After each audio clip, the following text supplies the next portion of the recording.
नमस्कार दोस्तों, स्वागत है आप सभी का विष्णुति एकेडमी में। जैसा कि आप सभी को पता है, आज हमारा सेट नंबर 10 होने वाला है।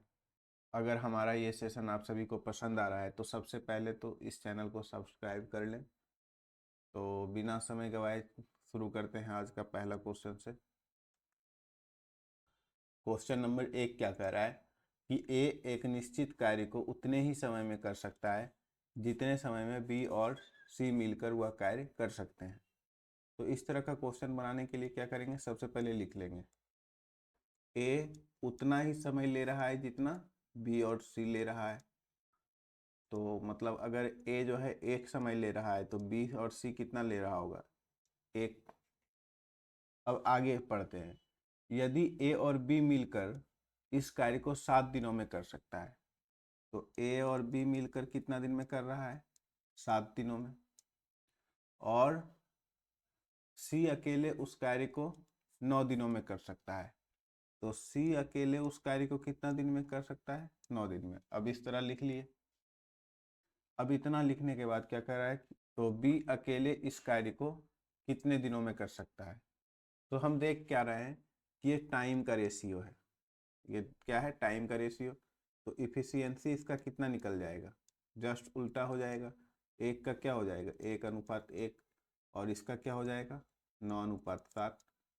अब हम देख रहे हैं कि अगर हम ये दोनों को जोड़ दें तो कितना हो जाएगा, ए प्लस बी प्लस सी। और यहाँ भी अगर दोनों को जोड़ दें तो कितना होगा, ए प्लस बी प्लस सी। तो यहाँ जोड़ने से देख रहे हैं क्या, 9, 7, 16 हो जा रहा है क्षमता। और यहाँ जोड़ने से कितना हो जा रहा है, मात्र 2 ही। तो बराबर करना होगा।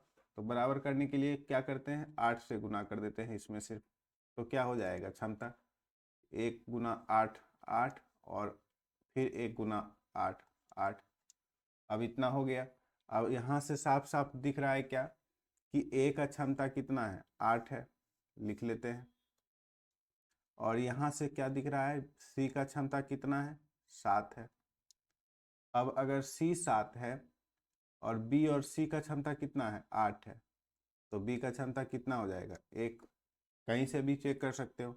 जैसे ए का कितना था, 8 है, तो बी का क्षमता कितना है, 1 है। 1 और 8 कितना, 9। 9 यहाँ दिख रहा है। अब इतना कर लेने के बाद क्या करेंगे, एक कोई काम ले लेंगे किसी से भी। जैसे दिया हुआ है सी अकेले उस कार्य को 9 दिनों में कर सकता है। तो सी का क्षमता कितना है, 7 की क्षमता से 9 दिनों में काम कर रहा है तो कितना काम हो रहा है, 9×7 = 63 काम है। अब यही काम को बी अकेले, तो बी की क्षमता कितना है, 1। 1 की क्षमता से कितने दिनों में काम को करेगा, तो 9×7 = 63। यही हमारा आंसर है। कभी भी इस तरह का क्वेश्चन आए इसी तरीके से बनाओ, बहुत ही सिंपल तरीका से बन जाता है। अब आगे चलते हैं। क्वेश्चन नंबर 2 क्या है कि x a² के अनुक्रमानुपाती है और a जो है y के व्युत्क्रमानुपाती है। यदि y के 20 होने पर x 39 है तो y के 2 होने पर x का मान ज्ञात कीजिए। तो जो हमसे शुरू से जुड़ा होगा उसके लिए तो ये बहुत ही आसान होगा, उसके लिए तो कुछ करना था नहीं। x1/x2 बराबर y2² इतना करके बना लिया होगा। लेकिन जिसका आज पहला क्लास है उसके लिए, जैसे x क्या है, a² के समानुपाती है, अनुक्रमानुपाती है, लिख लिए। और साथ ही साथ क्या बोल रहा है, a जो है y के व्युत्क्रमानुपाती है। a जो है y के व्युत्क्रमानुपाती है। अब हम देख रहे हैं कहीं a का मान दिया ही नहीं है, तो a का काम यहाँ क्या है, x और y को कनेक्ट करना। तो यहाँ देख रहे हैं a² है और यहाँ a है, तो इसको a² कर लेते हैं।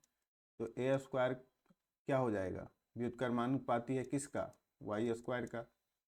अब यहाँ से हम ये भी कर सकते हैं, x जो है a² के समानुपाती है, साथ ही साथ y² के क्या है, व्युत्क्रमानुपाती। अब इतना कर दिए। अब क्या करेंगे, अगर हम इसको बराबर के फॉर्म में लेके जाएं तो क्या होगा, x बराबर के एक कांस्टेंट लेना होगा और 1/y²। अब हम क्या करेंगे, नामाकरण कर देंगे। इसको y1 कर देते हैं और इसको x1, इसको y2 और इसको x2।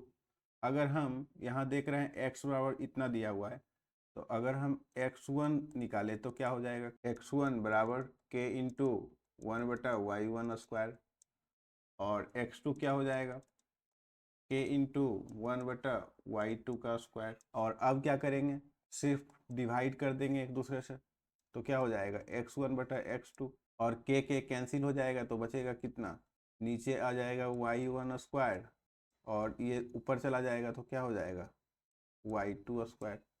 बस अब इस पर सिर्फ मान रख देना है, बन जाएगा।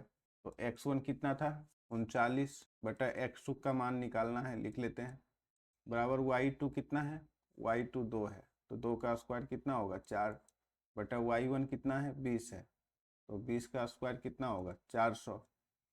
अब इतना कर दिए, अब काट देते हैं, तो कितना हो गया x2 बराबर 39 गुना 100 3900, ऑप्शन नंबर डी। अब आगे चलते हैं।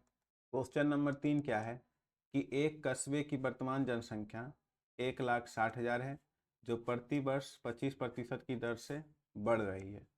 3 वर्ष पूर्व जनसंख्या तथा 2 वर्ष पूर्व जनसंख्या का अंतर ज्ञात कीजिए।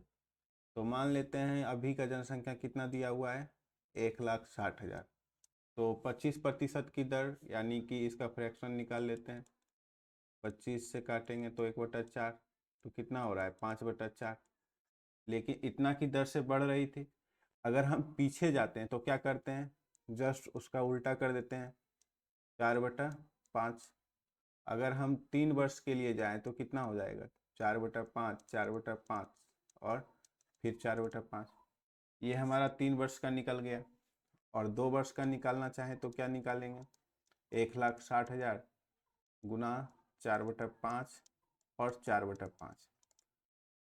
अब हमको सिर्फ ये दोनों का अंतर चाहिए, तो थोड़ा सा समझना है कि जैसे अभी का जनसंख्या इतना दिया हुआ है, तो अगर 25% की दर से जनसंख्या बढ़ रही है, तो अगर हम 1 वर्ष पीछे जाएं तो इससे थोड़ा सा कम निकलेगा, अगर 2 वर्ष पीछे जाएं तो उससे थोड़ा सा कम, और फिर 3 वर्ष जाएं तो और भी कम। तो यहाँ पे छोटा कौन सा है, ये वाला है, और ये बड़ा है, तो बस इसमें से माइनस कर देना है इसको। तो हम देख क्या रहे हैं कि कॉमन क्या क्या है, उसको कॉमन रख लेते हैं। तो दिख रहा है कि 1,60,000 कॉमन है, प्लस 4/5 और 4/5 कॉमन है, तो एक जगह लिख लेते हैं 1,60,000 और 4/5 और 4/5 इतना कॉमन रख लिए। तो इसके पास कितना बचा 1 बचा, क्योंकि इसका तो सब आ गया। अब इसके पास कितना बचा है, बस एक 4/5 बचा हुआ है, अब इतना रख लिए। अब इसको सिर्फ सॉल्व करना है, तो अगर हम इसको काट दें तो 25 से 25 चौका 100।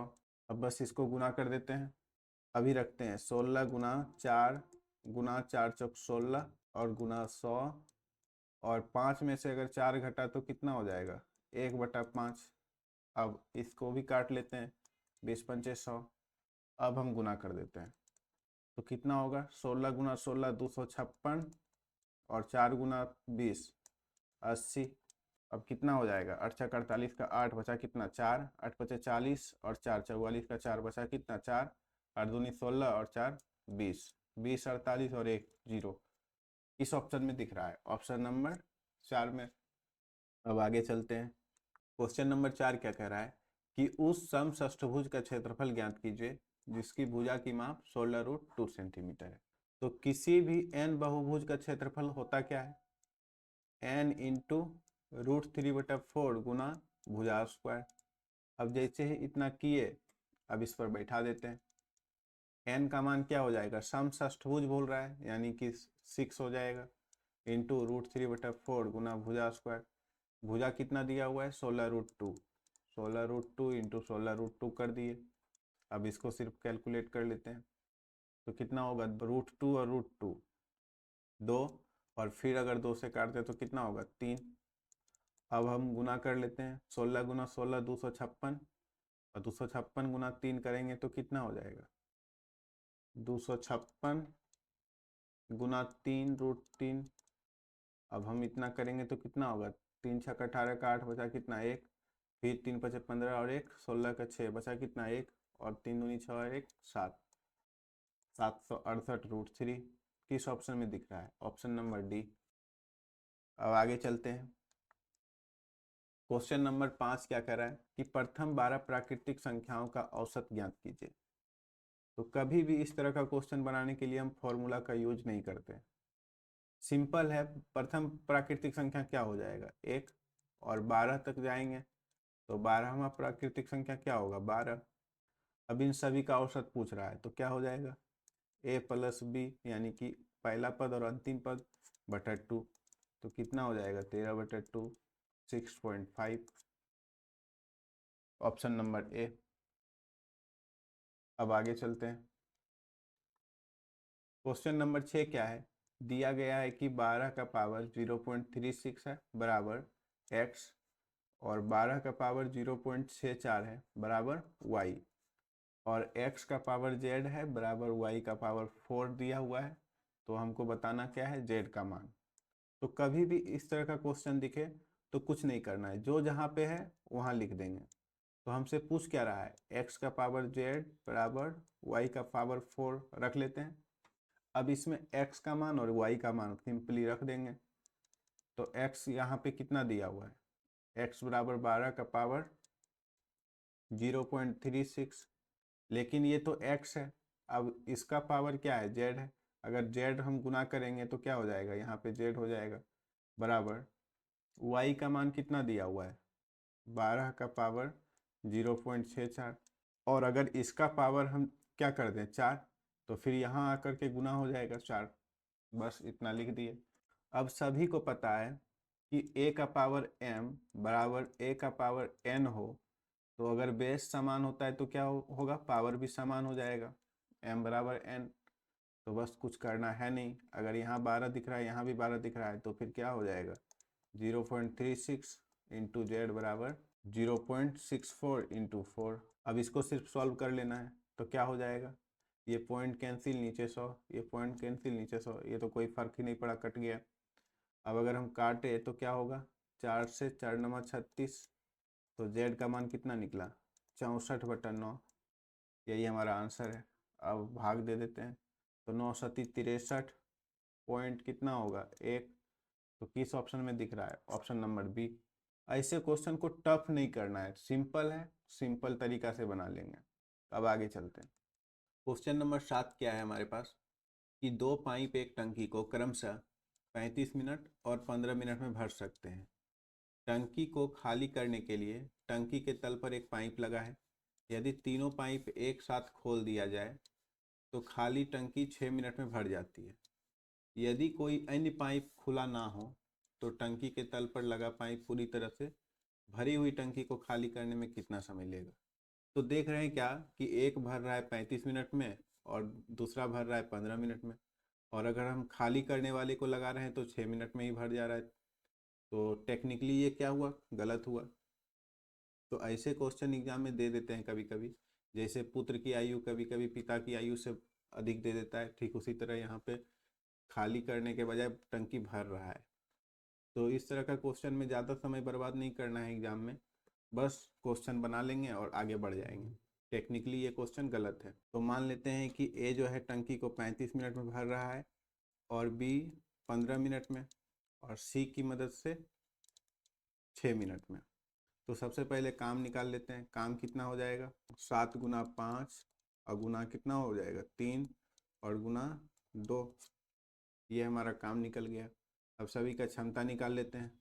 तो ए का क्षमता कितना हो जाएगा 7 × 35 कैंसिल होगा तो 3 गुना 2 6, फिर 15 कैंसिल हो जाएगा 7 गुना 2 14, और तीनों का साथ में कितना होगा 3 गुना 2 तो कैंसिल होगा तो 7 × 5 35। अब हम देख रहे हैं कि ए का क्षमता 6 है, बी का क्षमता 14 है, तो सी का क्षमता कितना निकल रहा है 14 × 6 20, अगर 35 में माइनस कर दे तो फिर कितना हो जाएगा 15। अब साफ साफ यहाँ भी दिख रहा है कि भरने वाला ही है, अगर खाली करने वाला रहता तो माइनस में आता। तो बस कुछ नहीं करना है, टोटल काम कितना दिया हुआ है 7 गुना 5 गुना 3 गुना 2। अब सी को अकेले करना है तो 15 की क्षमता से कितने समय में करेगा नहीं मालूम, तो काट देते हैं 5 × 15 5 × 15 कैंसिल, 7 गुना 2 14, 7 गुना 2 14, यही हमारा क्या हो गया आंसर। अब आगे चलते हैं। क्वेश्चन नंबर 8 क्या है कि जब 10 163 2815 और 3451 को सबसे बड़ी संख्या x से विभाजित किया जाता है तो प्रत्येक स्थिति में शेषफल y होता है। तो 3x माइनस 14y का मान ज्ञात कीजिए। ऐसे क्वेश्चन हम लोग पहले किए हुए हैं। इस तरह के क्वेश्चन में क्या करते हैं, सभी को आपस में माइनस करके उसका HCF निकाल लेते हैं। वही हमारा क्या है, ये संख्या है। तो सबसे पहले इसमें से इसको माइनस कर लेंगे, फिर इसमें से इसको माइनस कर लेंगे, फिर इसमें से इसको माइनस कर लेंगे। तो करते हैं। 11 में से अगर 5 माइनस होगा तो कितना होगा, 6। फिर 4 में से 1 माइनस होगा तो 3। फिर 14 में से 8 माइनस होगा तो 6। और फिर 2 में से 2 माइनस होगा तो 0। उसके बाद अगर इसमें से इसको माइनस करें तो कितना होगा, 11 में से 3 माइनस होगा तो 8। फिर 14 में से 6 माइनस होगा तो फिर 8। फिर 3 में से 0 माइनस होगा तो 3। फिर 3 में से 1 माइनस होगा तो 2। उसके बाद क्या करेंगे, इसमें से इसको माइनस करेंगे तो 5 में से 3 माइनस होगा तो 2। फिर 11 में से 6 माइनस होगा तो 5। और फिर 7 में से 0 माइनस होगा 7। फिर 2 में से 1 माइनस होगा तो 1। इतना हो गया। अब इतना कर लेने के बाद क्या करना है, इसका HCF लेना है। तो HCF सब अपने अपने तरीका से ले सकता है। अब हम किस तरह से लेंगे, तो सभी को पता है कि HCF होता क्या है, जो सब में कॉमन हो। तो हम देख रहे हैं क्या कि इसमें 4 से कटने वाला संख्या है, ये भी 4 से कटने वाला है, ये भी 4 से, तो 4 तो होगा ही। तो 4 अगर निकाल लिए तो सभी में बच कितना गया, एक बार में 4 और फिर 4 पंचे 20, फिर 4 नंबर 36। अब इसके पास कितना बच रहा है, 4 पंचे 20, फिर 4 नंबर 36, फिर 4 सत्ती 28। और इसके पास कितना बच रहा है, 4 चौक 16, फिर 4 तिया 12, फिर 4 आठी 32। इतना बच गया। अब देख रहे हैं कोई और कॉमन आएगा क्या, तो हम देख रहे हैं क्या, 15 और 9 ये 3 से कट रहा है, और ये 9 7 16 और 5 21 ये भी 3 से कट रहा है, 8 4 12 3 15 ये भी 3 से कट रहा है। तो 3 को भी रख लेते हैं अपने पास। तो कितना हो जाएगा, 3 पचे 15, फिर 3 तिया 9, फिर एक बार में 3, फिर 3 नंबर 27, फिर 3 नंबर 27। फिर इसके पास कितना बच जाएगा, एक बार में 3, 3 चौक 12, फिर 3 छक 18। देखेंगे और कोई संख्या कॉमन आएगा क्या, तो देख रहे हैं ये 53 जो है अभाज्य संख्या है, तो अब तो आएगा ही नहीं। तो हमारा इससे अब क्या निकला, 12। तो यही हमारा क्या है, x है। जब x का मान निकल गया तो फिर बस किसी भी संख्या में भाग दे करके उसका शेषफल निकाल लेंगे।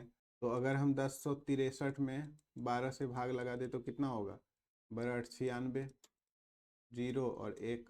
फिर अगर 3 उतार दें तो फिर 12 8 96। 13 में से 6 माइनस होगा तो 7 बचेगा। उसके बाद इधर कुछ नहीं। तो y का मान कितना निकला, 7। अब इसमें सिर्फ रख देना है x और y। तो 3 गुना 12 माइनस 14 गुना 7, तो कितना हो जाएगा, 12 36 माइनस 14 98। अगर 8 में से 6 घटा तो 2, और 9 में से 3 माइनस होगा तो 6 माइनस में। यही हमारा क्या है, आंसर है। Option number C. बहुत ही सिंपल था। अब आगे बढ़ते हैं। क्वेश्चन नंबर 9 क्या है कि 900 रुपया की राशि पर 6% मासिक ब्याज दर से 12 माह की प्राप्त साधारण ब्याज ज्ञात कीजिए। तो इसमें क्या देख रहे हैं, ब्याज भी मासिक है और समय भी माह में दिया हुआ है, तो कोई दिक्कत है नहीं। SI बराबर क्या होगा, PRT बटा 100। तो P का मान दिया हुआ है 900, R का मान कितना है 6, और समय दिया हुआ है 12 माह, बटा 100 कर देते हैं। 0 0 कैंसिल, तो 9 छक 54 और गुना 12, तो कितना हो जाएगा, 12 चौक 48 का 8 बचा कितना 4, 12 पचे 60 और 4 64, 648। Option number A. अब आगे चलते हैं। क्वेश्चन नंबर 10 क्या है, इसका सरलीकृत मान ज्ञात कीजिए। बहुत ही सिंपल है, कुछ करना है नहीं। 139 दिख रहा है और प्लस 52 दिख रहा है, तो 13 और 5 कितना हो जाएगा, 180, और 9 2 11, तो कितना होगा 191 माइनस। अगर हम 11 और 4 15, 15 गुना 15 कर दें तो 225। अब सिर्फ इसमें माइनस कर लेंगे, तो 5 में से 1 माइनस होगा तो 4, और फिर 12 में से 9 माइनस होगा तो 3, और फिर ये माइनस में minus 34। Option number A. Exam में ये सभी क्वेश्चन को बिना पेन उठाए करना चाहिए। अब आगे चलते हैं। क्वेश्चन नंबर 11 क्या कह रहा है कि अब से 3 वर्ष पहले पिता की आयु उसके पुत्र की आयु के दोगुने से 30 वर्ष अधिक है। तो इस तरह का क्वेश्चन कभी भी दे, बस कुछ करना ही नहीं है। यहाँ रख लिए पिता और यहाँ पुत्र। अब क्वेश्चन क्या कह रहा है, पिता की आयु उसके पुत्र की आयु के दोगुने से 30 वर्ष अधिक है।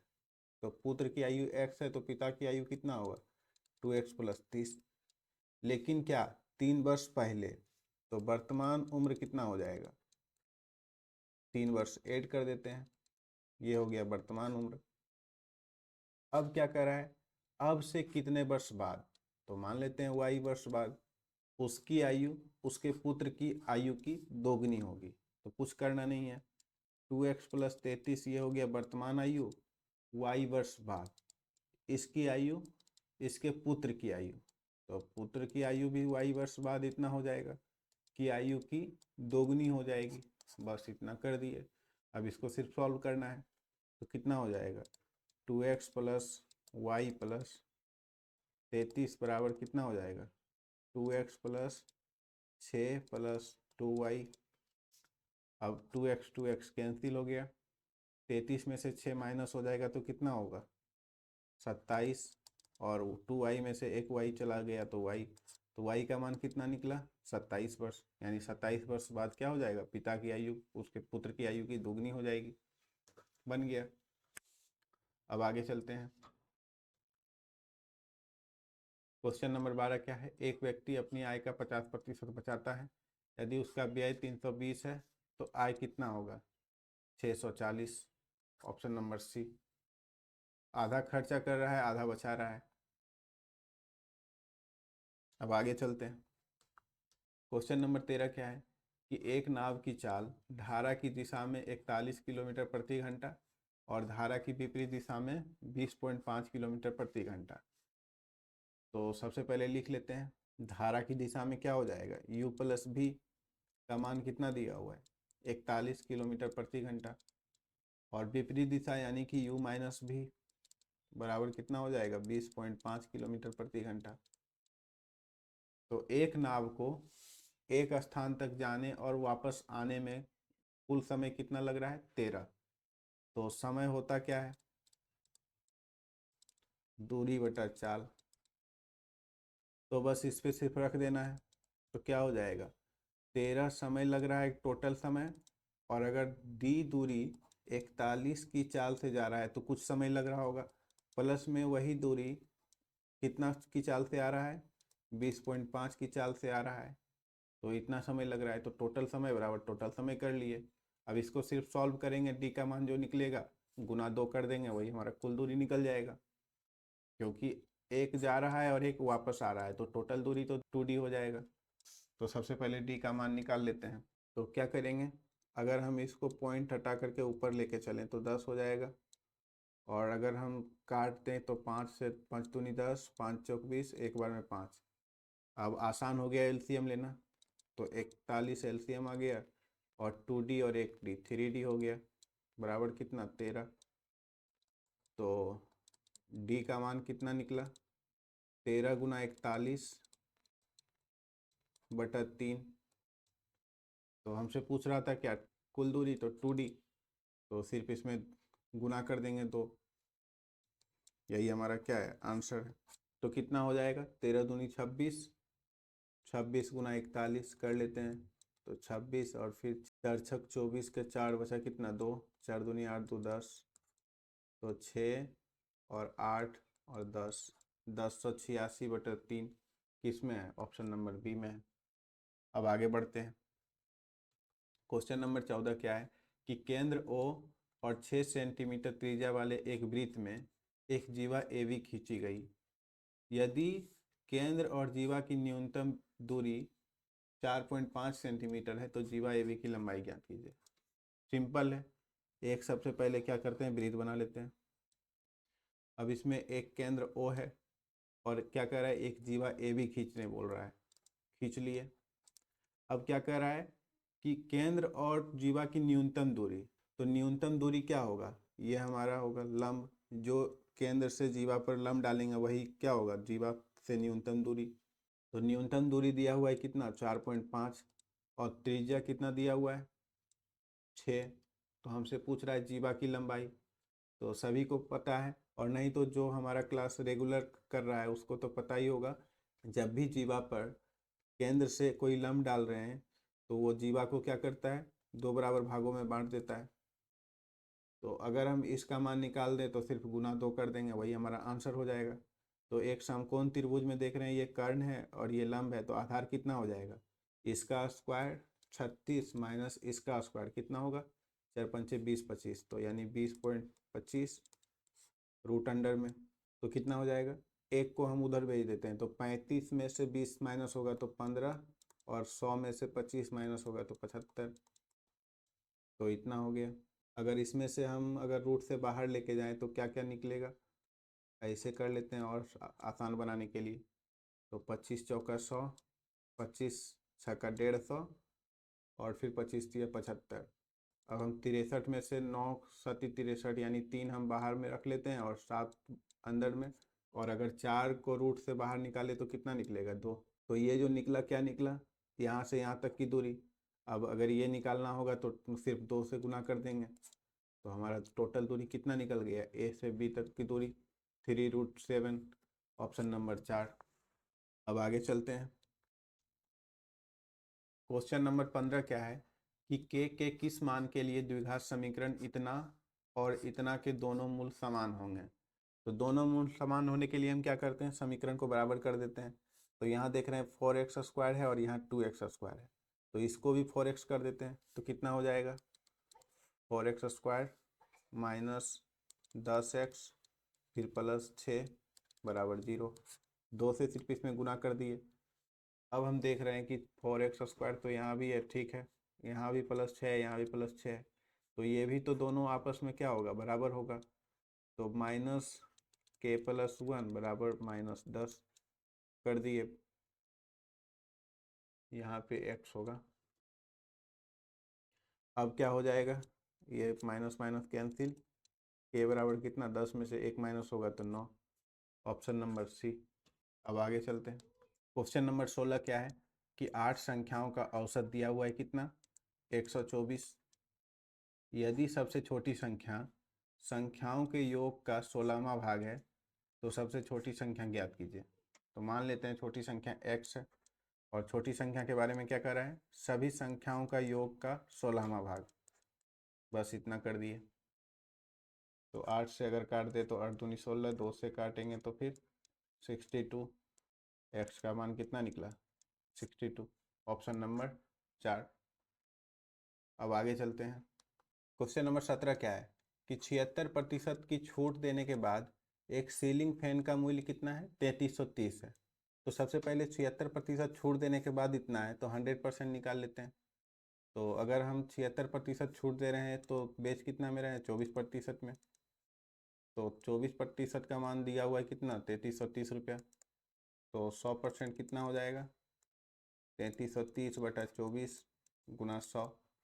अब हम काट लेते हैं इसको, 8 तिया 24, 125 × 1000, और 3 से अगर काट दे तो 1 1 1।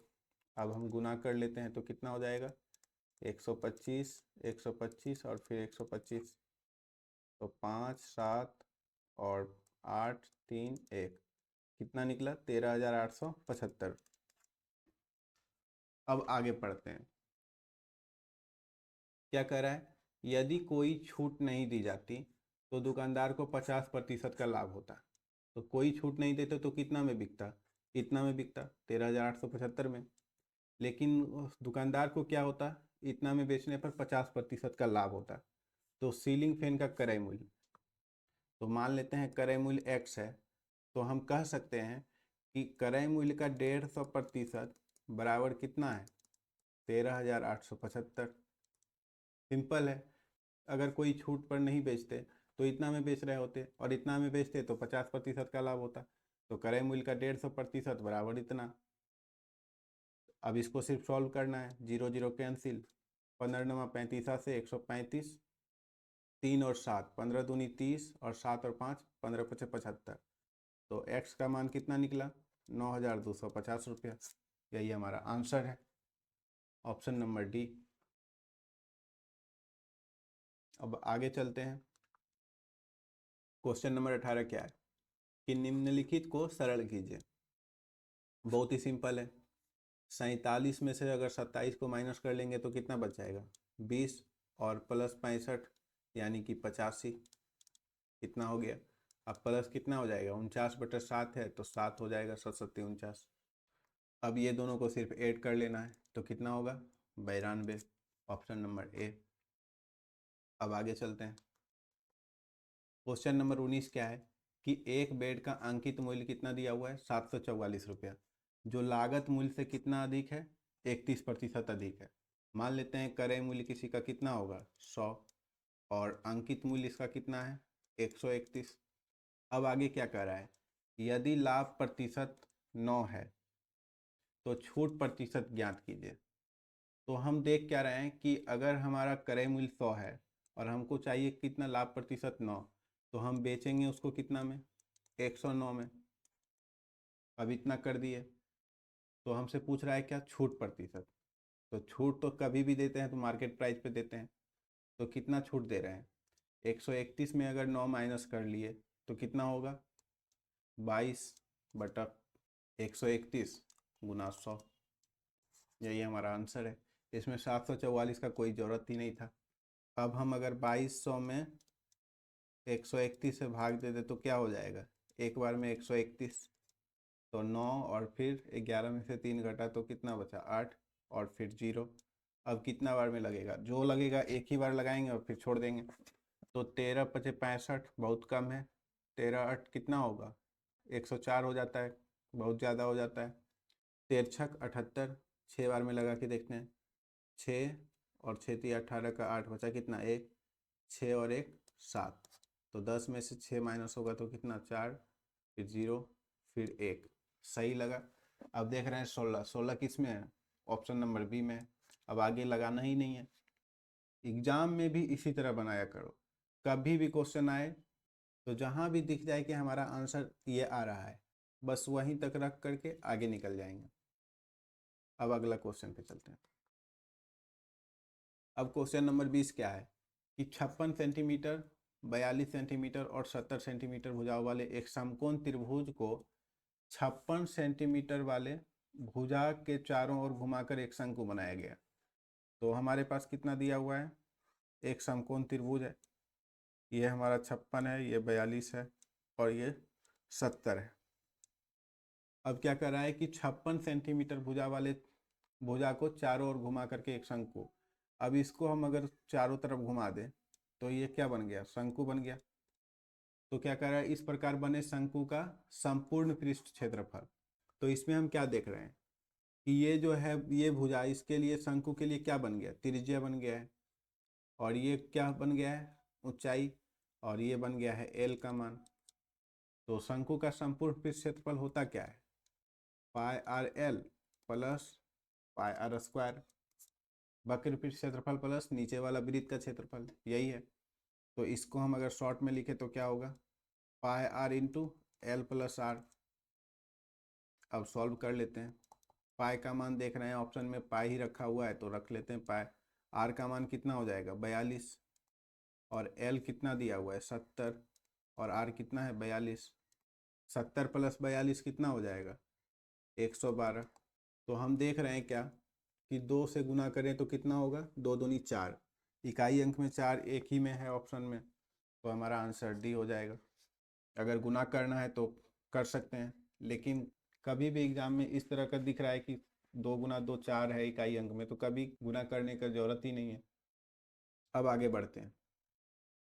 क्वेश्चन नंबर 21 क्या कह रहा है कि एक वस्तु को 112 रुपया में बेचने पर एक व्यक्ति को 30% की हानि होती है, तो 15% लाभ कमाने के लिए उस वस्तु की कीमत कितना होना चाहिए। सिंपल है। अगर हम देख रहे हैं 30% हानि, यानी 70% में बेच रहे हैं, तो 70% का मान कितना दे रहा है, 112 रुपया। तो हमको चाहिए कितना, 15% लाभ। तो 115% बराबर कितना हो जाएगा, 112/70 गुना 115। अब इसको सिर्फ सॉल्व करना है। तो 16 सत्ती बड़ी होतल से, फिर अगर 5 से काट दे तो 5 दूनी 10, 23 पंचे 115, 2 से 2 अट्ठी 16। अगर हम 23 × 8 कर दे तो कितना होगा, 8 या 24 का 4 बचा कितना, 2 8 दूनी 16 और 2 18। 184 ऑप्शन नंबर ए। अब आगे बढ़ते हैं। क्वेश्चन नंबर 22 क्या है कि एक आयताकार मैदान की भुजाएं 11 सेंटीमीटर और 14 सेंटीमीटर है। तो सबसे पहले एक आयत बना लेते हैं। इसमें एक 14 सेंटीमीटर है और एक 11 सेंटीमीटर। इसके बाद क्या कर रहा है, इसका क्षेत्रफल एक वृत्ताकार मैदान के क्षेत्रफल के बराबर है। तो वृत्त का क्षेत्रफल क्या होता है, पाई आर स्क्वायर, और आयत का क्षेत्रफल क्या होता है, लंबाई गुने चौड़ाई। अब इसको सॉल्व कर लेते हैं। तो क्या हो जाएगा, पाई का मान होता क्या है, 22/7। तो अगर हम काट दें तो 11 गुना 2 22 और 2 से 2 सती 14। तो आर स्क्वायर का मान कितना निकला, 49। तो आर का मान 7 हो गया। अब आगे क्या कर रहा है, वृत्ताकार मैदान की परिधि ज्ञात कीजिए। तो वृत्त का परिधि होता क्या है, 2 पाई आर। पाई का मान 22/7 रख लेते हैं। आर का मान कितना दिया हुआ है, 7। 7 7 कैंसिल, 22 गुना 2 44। यही हमारा आंसर है। अब आगे चलते हैं। क्वेश्चन नंबर 23 क्या है कि एक खाली स्टोरेज टैंक में 51 लीटर पेट्रोल डालने के बाद भी यह 1% खाली था। तो स्टोरेज टैंक को भरने के लिए इसमें कितना पेट्रोल डालना होगा। सिंपल है। तो हम क्या देख रहे हैं कि 51 लीटर अगर पेट्रोल डाल रहे हैं तो 1% खाली रह रहा है, यानी 99% का मान कितना है, 51 लीटर। तो हमसे पूछ रहा है क्या, 100%। तो 51/99 गुना 100। अब इसको सिर्फ सॉल्व करना है। तो यहाँ थोड़ा सा समझना है। जैसे अगर हम 51/99 देख रहे हैं, अगर हम इसको 100 कर दें तो 100 से भाग दे देंगे तो क्या हो जाएगा, सिर्फ 51%। लेकिन अगर उससे 100 से छोटा संख्या से भाग दे रहे हैं और थोड़ा सा छोटा, तो क्या होगा, 51 पॉइंट समथिंग आएगा। तो जो भी आंसर आएगा क्या होगा, 51 पॉइंट समथिंग होगा। तो किस ऑप्शन में दिख रहा है, ऑप्शन नंबर सी में। इस तरह से बना लेंगे। सिंपल समझना था, ज़्यादा कुछ इसमें है नहीं। अगर यहाँ पे देख रहे हैं 100 के एकदम करीब है, तो हम अगर 100 से भाग लगाते तो 51% हो जाता। लेकिन 100 से थोड़ा सा कम लगा रहे हैं तो फिर क्या हो जाएगा, 51 से थोड़ा सा ज़्यादा। बस, ऑप्शन नंबर सी। अब आगे चलते हैं। क्वेश्चन नंबर 24 क्या है कि एक्स वाई और जेड ने क्रमशः 45 37 और 71 के अनुपात में एक धनराशि का निवेश किया। यदि वर्ष के अंत में उन्होंने कुल 2790 का लाभ अर्जित किया तो वाई के हिस्से और जेड के हिस्से का अंतर ज्ञात कीजिए। तो वाई और जेड के हिस्से का अंतर क्या है, तो 71 माइनस 37, यही है वाई और जेड के हिस्से का अंतर। तो देख रहे हैं कितना है, 11 में से 7 माइनस होगा तो 4, और 6 में से 3 माइनस होगा तो 3, 34। और टोटल कितना है, तो 7 और 1 8, 8 5 13 का 3 बचा कितना, 1। 7 और 1 8, 8 3 11, 11 और 4 15। तो देख रहे हैं 34/153। अब इतना हमको चाहिए, और टोटल लाभ कितना दिया हुआ है, 2790। तो 2790 गुना 34/153 कर दिए। अब सिर्फ इसको सॉल्व करना है। तो कितना हो जाएगा, 17 गुना 2 और 17 9 53 9 से। अगर 9 से कट रहा है तो ठीक है, 9 से एक बार में 9, फिर 9 3 27, फिर एक बार में 9 0। तो कितना आ गया हमारा आंसर, 31 गुना 2 62 और फिर 1 0, 620 रुपया। बहुत ही सिंपल था। अब आगे बढ़ते हैं। क्वेश्चन नंबर 25 क्या है कि 57 और बी का तृतीय अनुपाती सी है। तो तृतीय अनुपाती होता क्या है, सी बराबर बी स्क्वायर बटा ए होता है। तो क्या कह रहा है, 57 और बी का तृतीय अनुपाती सी है, तो सी बराबर बी स्क्वायर बटा ए 57। उसके बाद क्या कह रहा है, यदि बी पहली 3 सम प्राकृतिक संख्याओं का योगफल है।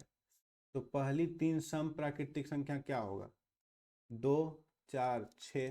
पहली सम प्राकृतिक संख्या तो यही होगा, प्राकृतिक संख्या 1 से शुरू होता है। तो 2 4 6 हो जाएगा क्या, सम प्राकृतिक संख्या।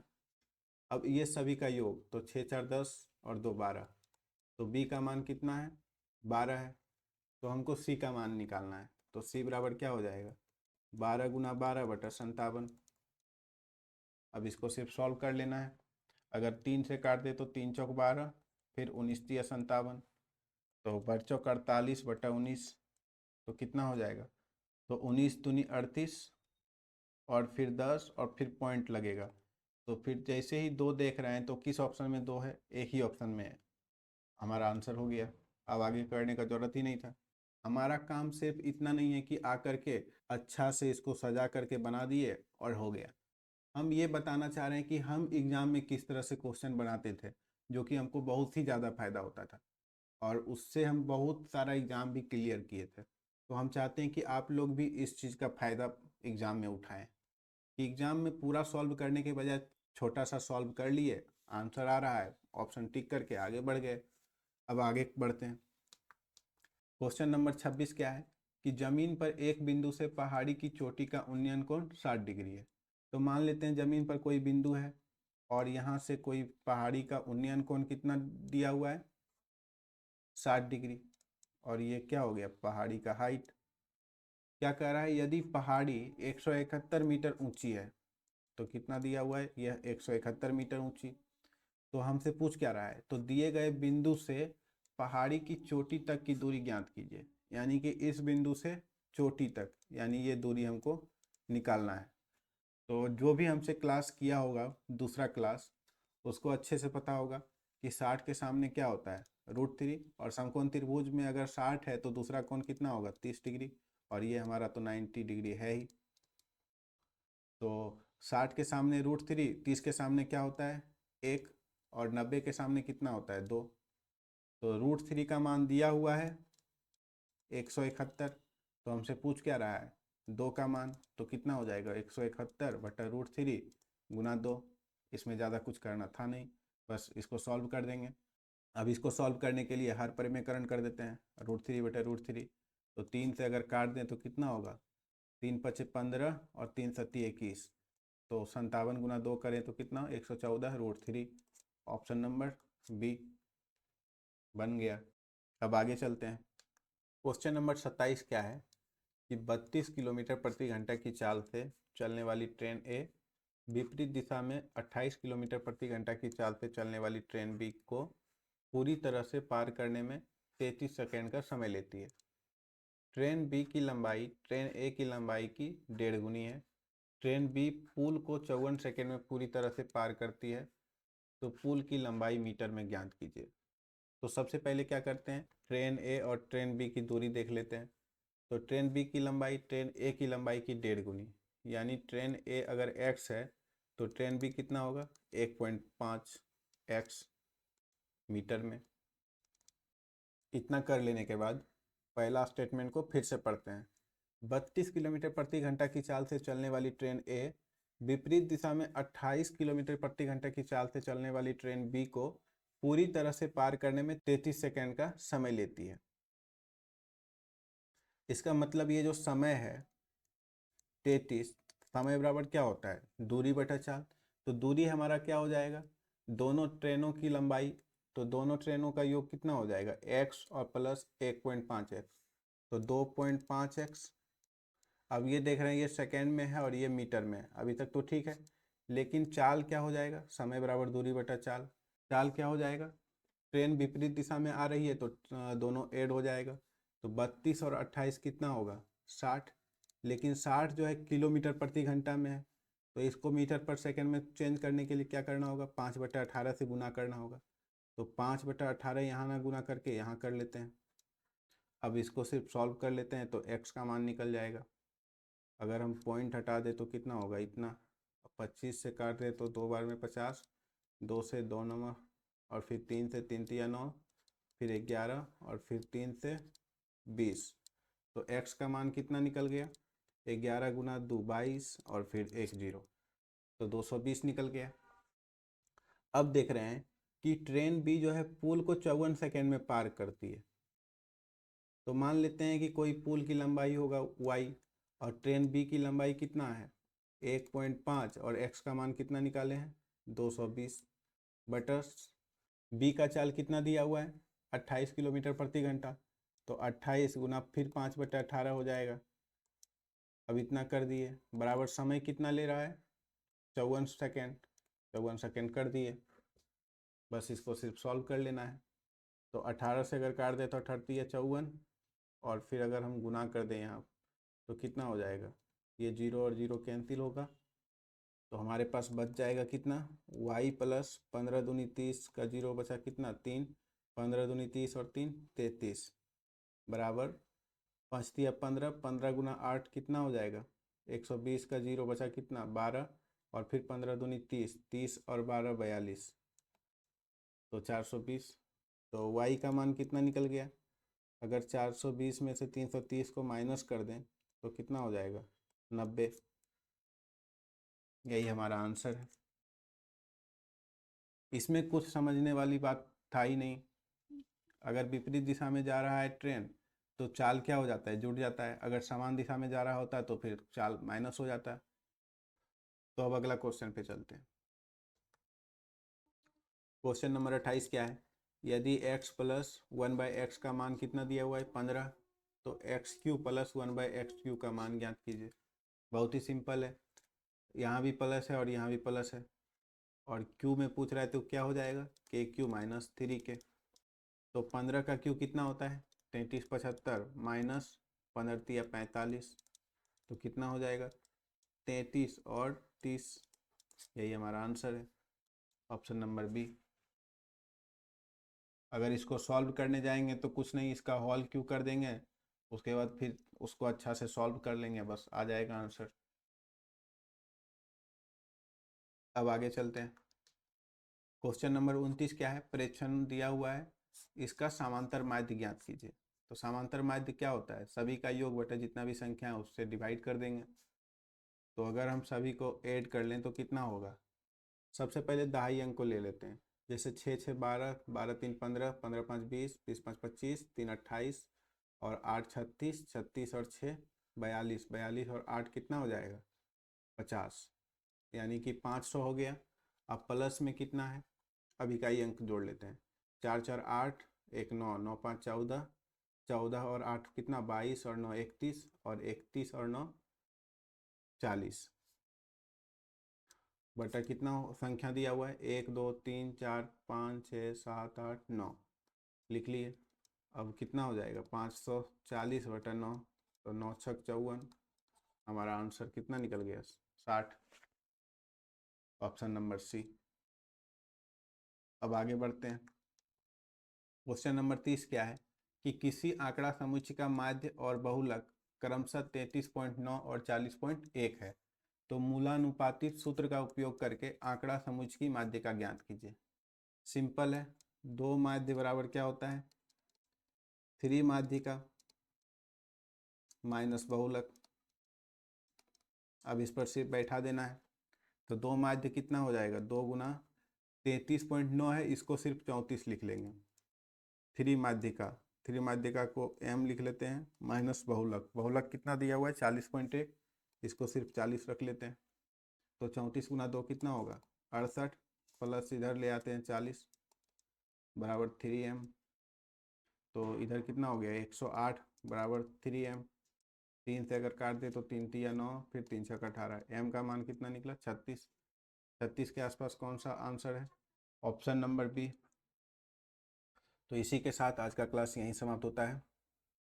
अगर हमारा ये सेशन आप सभी को पसंद आ रहा है तो हमारे इस चैनल को सब्सक्राइब कर लें और क्लास को लाइक करें। विश्वनिधि अकादमी को सब्सक्राइब करें और अपडेट्स के लिए बेल आइकन दबाएं।